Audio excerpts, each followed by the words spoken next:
ڈرامے جو تاریخی بنائے جاتے ہیں، تو ڈرامے دیکھنا تو ہم جائز نہیں کہتے، اس میں بے حیائی بھی ہوتی ہے، مگر جو بنانے والے ہیں وہ کہتے ہیں کہ ایک ماحول جب کریٹ کیا جاتا ہے، ایک ماحول دکھایا جاتا ہے، اس سے تاریخ اور ہسٹری آپ کے دماغ میں زیادہ اچھی طرح سے بیٹھتی ہے۔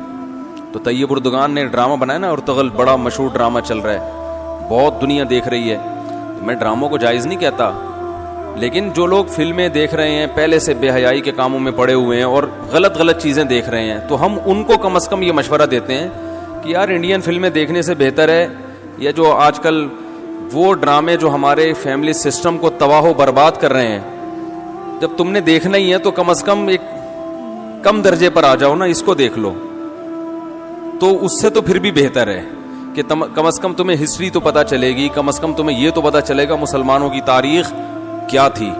اور ایسے صرف دعاؤں سے کام نہیں بنا، انہوں نے بڑی بڑی قربانیاں دی ہیں۔ سلطان محمد فاتح نے بہت بڑی قربانی دے کے قسطنطینیہ فتح کیا تھا، دنیا کی سب سے بڑی توپ بنائی تھی اس نے، اور آج ہماری صرف باتیں توپ ہیں، باتیں ایسی کریں گے جیسے بہت بڑی توپ ہیں ہم، کوئی عمل ہمارے کیا ہیں زیرو، نہ سائنس میں آگے، نہ ٹیکنالوجی میں آگے، نہ مذہب میں آگے۔ وہ ٹیکنالوجی کی دنیا میں بہت آگے تھے، سائنس کی دنیا میں بہت آگے تھے۔ سلطان محمد فاتح نے جب قسطنطینیہ کو فتح کرنے کا ارادہ کیا، استنبول کو، نبی کی پیش گوئی تھی کہ میری امت میں جو طبقہ استنبول جو فتح کرے گا نا وہ جنتی ہے، تو صحابہ کے دور سے کوششیں ہو رہی تھیں، اور استنبول میں 1000 سال سے خلافت قائم تھی عیسائیوں کی، اور اسے کوئی فتح کر نہیں سکتا تھا۔ ابو ایوب انصاری رضی اللہ تعالیٰ عنہ گئے، وہ نہیں فتح کر سکے، ان کی قبر وہیں بنی، بڑے حملے ہوتے رہے، اتنی چوڑی دیوار میں نے خود دیکھی، اس کی میں نے ویڈیو بھی بنائی تھی، اور اتنی لمبی دیوار شہر کے گرد کہ اس کو ناممکن اسباب کی دنیا میں، ایئر اٹیک تو ہوتے نہیں تھے نا اس زمانے میں، جانا تو پیدل فوج نہیں تھا، جائے گی کہاں سے بھائی، چڑھے گی کیسے اس پہ؟ سیڑھیاں لگا کے جو چڑھتے تو اوپر انہوں نے گرم تیل گرم ہوتا تھا، اس کے دیگ رکھے ہوئے ہوتے تھے، تو وہ دیگ الٹتے تھے تیل ڈال کے، کوئی چڑھ نہیں سکتا تھا، بہت زبردست ڈیفنس تھا، کوئی میلی آنکھ اٹھا کے دیکھ نہیں سکتا تھا، اور جتنی لڑائیاں ہوئی سب ناکام ہوئی تھی۔ سلطان محمد فاتح نے کہا بھائی نبی نے خوشخبری دی ہے، ہم فتح کر کے چھوڑے گا۔ پھر وہ مشہور واقعہ ہے، اس نے کیا کیا کہ خشکی میں کشتیاں چلا دیں، سارے جانور راتوں رات ذبح کیے، ان کی چربی پگھلا کے پتھروں پہ بچھائی گئی ہے، اس پہ سمندری جہاز بٹھا کے، وہاں میں جب ترکی میں گیا ہوں تو اب دیکھو یہ چیز کتابوں میں بھی بتائی جا سکتی تھی نا، لیکن وہاں طیب اردگان نے کیا کیا ہے، میوزیم بنائے ہیں، ان میں یہ پورا منظر دکھایا جاتا ہے۔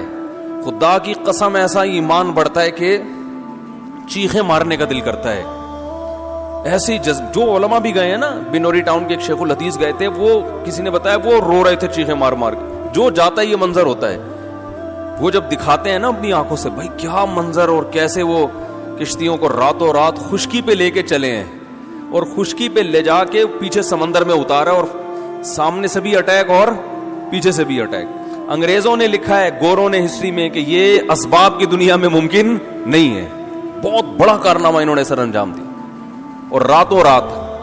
تو یہ ہماری تاریخ تھی جس کی وجہ سے ہمیں عروج ملا تھا۔ آج ہم صرف پیڑے کھا رہے ہیں، باتیں ٹھوک رہے ہیں بیٹھ کے، صحیح ہے نا؟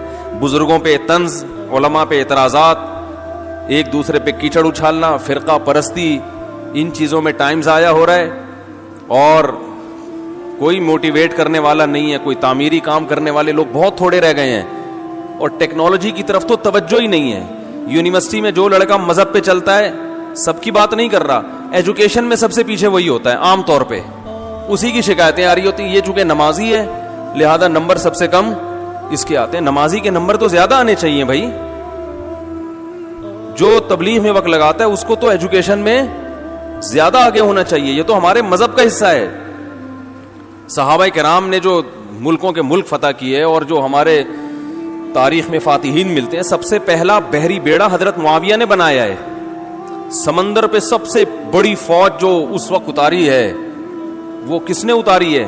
حضرت معاویہ رضی اللہ تعالی عنہ نے، اور نبی نے پیشگوئیاں سنا دی تھی پہلے کہ سمندر کی لڑائی ہوگی، اس میں جو شہید ہوگا اسے میں جنت کی خوشخبری دیتا ہوں، اور آپ صلی اللہ علیہ وسلم نے سمندر میں شہید ہونے والے کو زیادہ بڑا شہادت کا درجہ عطا فرمایا۔ میں نے تو سمندری لڑائی کے فضائل پر احادیث جمع کی تھیں. ایک میرا بیان ٹوٹلی اسی پر ہوا تھا. سمندری لڑائی کتنی اہم ہے. نبی کو معلوم تھا میری امت سمندروں پہ بھی چلے گی. سمندر پہ چلنا ٹیکنالوجی کے بغیر ممکن ہے کیا؟ پھٹے لگا کے بیٹھ جاؤ گے اس پہ کہ ملاحوں کو بلاؤ گے یار تم مچھلیاں پکڑتے ہو تو 2-4 پھٹے یہاں بھی. او بھائی لڑنا ہے اس پہ تو سامنے والا بھی لڑے گا. تو نبی صلی اللہ علیہ وسلم نے فرمایا جو سمندری لڑائی ہے, جو شخص سمندر پہ جہاد کرے گا اس کے جو چکر آئیں گے نا اس پہ بھی اللہ اس کو اجر دے گا. بڑی خوشخبری ہیں اس کے گناہوں کی معافی کی, کیونکہ آپ کو پتا تھا کہ امت جب تک سمندر پہ کو فتح نہیں کرے گی اور سمندر پہ سفر نہیں کرے گی یہ اس دنیا پہ حکومت نہیں کر سکتی. تو حضرت معاویہ نے جو پہلا بیڑا بنایا اس کے امیر کو امیر البحر کہتے تھے. بحر کہتے ہیں سمندر. یہ امیر البحر کی ٹرم یہ انگلش میں منتقل ہوئی ہے جس کو ایڈمرل کہا جاتا ہے. بہت ساری فوجی اصطلاحات اور سائنسی اصطلاحات عربی سے انگلش میں ٹرانسفر ہوئی ہیں, عربی سے انگلش میں گئی ہیں. آج میڈیکل سائنس میں بہت سے الفاظ ایسے ہیں جو عربی سے انگلش, مسلمان سائنسدانوں کے تھے وہ, لیکن اب دیکھو حال کیا بنا دیا. ایک نمبر کے سست نمازیوں کی حالت تو دیکھ لو جا کے. سب سے سست ترین جو ہوگا وہ دیندار بنا ہوا ہوگا. سب کی بات نہیں کر رہا, ڈاکٹروں میں ہم نے بڑے اچھے اچھے دیندار دیکھے ہیں, سائنسدانوں میں, ایٹمی سائنسدانوں میں تو دیندار زیادہ ہیں الحمدللہ, لیکن میجورٹی کی بات کر رہا ہوں کہ پتہ نہیں ہمارے ذہن میں یہ کچھ ایسا کسی نے, شیطان نے بات ڈال دی ہے کہ ہم نے صرف جو ہے ایک طرف کو فوکس کیا ہوا ہے, دوسری طرف کو ہم نے بالکل نظر انداز کر دیا ہے. تو بھائی جس طرح سے دین کی تعلیم انتہائی ضروری ہے, اس کی کوئی اس کی اہمیت کی کمی کا انکار نہیں کر سکتا. انگریز جو تباہ ہو گئے نا, فیملی سسٹم تباہ ہو گیا, زنا معاشرے میں پھیل گیا, والدین اولڈ ہوم میں, وہ وجہ کیا؟ مذہب نہیں ہے نا, مذہبی تعلیم نہیں ہے. لیکن ہم جو معاشی لحاظ سے تباہ ہو گئے اور ترقی میں پیچھے رہ گئے, وجہ کیا ہے؟ مادے پہ محنت نہیں کی ہے. تو دونوں محنتیں ضروری ہیں. داؤد علیہ السلام کو روحانی ترقی بھی ملی اور اللہ نے آپ کے ہاتھ میں لوہا بھی پگھلایا. کیوں پگھلایا؟ تاکہ لڑیں, کیونکہ صرف نمازوں سے لڑائی ممکن نہیں ہے. ذکر کرتے تھے نا داؤد علیہ السلام, چاروں طرف سے پرندے جمع ہو جاتے تھے, ایسی خوبصورت آواز میں تلاوت کرتے تھے, ذکر کرتے تھے. وَالطَّيْرَ مَحْشُورَةً كُلٌّ لَهُ أَوَّابٌ. قرآن کہہ رہے پرندے, اور یا جبالُ أَوِّبِي مَعَهُ وَالطَّيْرُ. جب اللہ کا ذکر کر رہے پہاڑوں سے بھی لا الہ الا اللہ کی آوازیں آتی. یہ ذکر تھا, لڑنے کے لیے یہ نہیں ہے کہ اے داؤد ہم نے آپ کو ذکر بھی دیا اور آپ جو ہے روزے بھی رکھتے ہیں اور تہجد بھی پڑھتے ہیں, لہذا اب آپ کو تو اسلحہ بنانے کی ضرورت نہیں ہے, ویسے ہی فتح ہو جائے گی ایمان کی طاقت سے. نا نا نا نا نا, زرہیں بناؤ, قدر فی السرد, صحیح ہے نا, کڑیاں بناؤ, فوج تیار کرو, لڑائی کے لیے اصول بولتے کیوں نہیں بھائی, کچھ اور ہیں. تو دونوں چیزیں نہیں ہیں. داؤد علیہ السلام, سلیمان علیہ السلام کے گھوڑے بھی تو تھے, انہیں کیا ضرورت تھی گھوڑوں کی بھائی؟ کہتے میں اللہ کا اتنا عبادت گزار ہوں, میں اسباب اور وسائل کیوں, میں مصلی بچھاؤں گا, دعا مانگوں گا, ملک فتح ہو جائے گا. او بھائی گھوڑے رکھے ہوئے ہیں, صحیح ہے نا. ان کو پیار کرتے تھے گھوڑوں کو, کیونکہ اس زمانے میں گھوڑا اور ٹینک برابر تھے, بلکہ ہوائی جہاز تھا گھوڑا اس زمانے میں, تو جنگیں گھوڑوں کے بغیر نہیں ہوتی تھی, گھوڑے تیار کیے ہوئے ہیں. تو لڑے ہیں وہ لوگ اور اسباب اور وسائل اختیار کیے ہیں. آج ہم پیڑے کھانے والی باتیں کرتے ہیں اور پیڑے کھا رہے ہیں بیٹھ کے, اور سمجھتے ہیں کہ بس یہ قرآن خوانیوں سے اور آیت کریمہ سے مسائل کیا ہو جائیں گے حل. یہ بھی ضروری ہے بھائی, وہ بھی ضروری ہے. تو میں بتا رہا تھا کہ وہ جو ڈرامے کی بات کر رہا تھا, تو ماحول بنانا پڑتا ہے نا. تو طیب اردگان نے کیا کیا کہ کیونکہ جو لبرل لوگ ہیں وہ ایسے ڈرامے, ایسی فلمیں بنا کے نا نوجوان نسل کا دماغ خراب کر دیا انہوں نے. اتنا دیکھو, اب محمد بن قاسم کو بھی لوگوں نے ڈاکو کہنا شروع کر دیا ہے, معاذ اللہ. وہ شخص جو سندھ میں اسلام لانے کا ذریعہ بنا, اگر وہ ڈاکو تھا تو اس سندھ میں اسلام کون لے کر آیا؟ انگریز کہے گا تمہارے تو اسلام, جو بر صغیر میں اسلام آیا سندھ کے راستے سے, سندھ کے راستے, سندھ کو تبھی باب الاسلام کہا جاتا ہے نا. بر صغیر میں اسلام کہاں سے آیا ہے؟ سندھ کے راستے سے. پھر پورے انڈیا میں بھی پھیل گیا اور بنگلہ دیش, برما, کہاں تک پھیلا ہے. تو انٹری جو ہوئی ہے محمد بن قاسم کے ذریعے ہوئی ہے.